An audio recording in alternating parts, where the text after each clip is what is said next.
વિધવા પેન્શન તો મળે પણ વૃદ્ધા પેન્શન પણ આવે અને વૃદ્ધા પેન્શન એટલે તમે ઘરડા થઈ ગયા છો હવે બાળકો હોય તો એ એમનું કરે તો તમારું કોણ તમને વધ્યો રોટલો મળે ને તો નાય મળે અને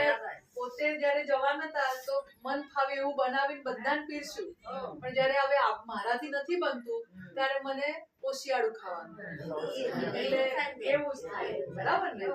એટલે સરકારે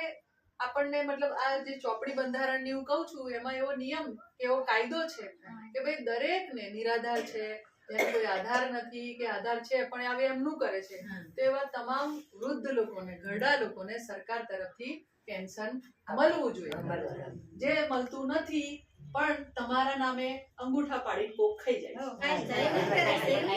તમારો હક કોક લઈ જાય ડબલ નહીં મળે એમ કે નહીં મળે